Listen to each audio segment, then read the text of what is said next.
જિલ્લાના સાવરકુંડલાના બગદાદ નગરમાં cyber fraud સામે જાગૃતતા માટે એક સેમિનારનું સુંદર આયોજન કરવામાં આવ્યું હતું, જેમાં પોલીસ વિભાગના અધિકારીઓ, જવાનો તો સાયબર ક્રાઇમ વિશેના સુપર સ્પેશિયાલિસ્ટ માર્ગદર્શકો ખાસ ઉપસ્થિત રહ્યા હતા અને માર્ગદર્શન આપ્યું હતું.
સમયમાં સોશિયલ મીડિયા અને ડિજિટલ માધ્યમો દ્વારા વધતા જતા સાયબર ફ્રોડના બનાવો રોકવા અને લોકોમાં જાગૃતિ લાવવા માટે સાવરકુંડલા બગદાદ નગર વિસ્તારમાં એક વિશેષ જનજાગૃતિ મીટિંગનું આયોજન કરવામાં આવ્યું હતું.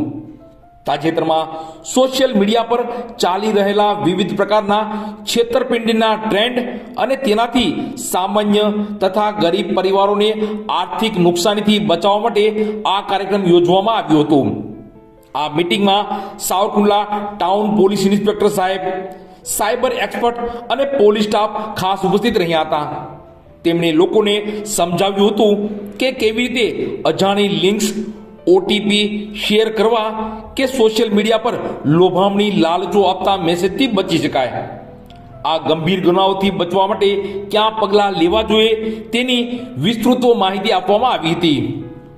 આ કાર્યક્રમમાં સામાજિક આગેવાનો અને અગ્રણીઓ મોટી સંખ્યામાં જોડાયા હતા, જેમાં પિન્ટુભાઈ મલેક, સલીમભાઈ જાદવ, દિલાવરભાઈ ઝાખરા, સલીમભાઈ ધાનાણી, રજાકભાઈ, અનુબાપુ, અનિલભાઈ ગોહિલ, રણછોડભાઈ ખીમાણિયા સહિતના અન્ય સ્થાનિક આગેવાનોએ હાજરી આપી હતી.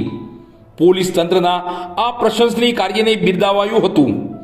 મીટિંગના અંતે એ વાત પર ભાર મૂકવામાં આવ્યો હતો કે જો કોઈ પણ વ્યક્તિ સાથે સાયબર ફ્રોડ થાય તો તુરંત જ પોલીસનો સંપર્ક કરવો અથવા સાયબર હેલ્પલાઇન નંબર 1930 પર જાણ કરવી. જાગૃતિ એ જ આ પ્રકારના ગુનાઓ સામે સૌથી મોટું હથિયાર છે.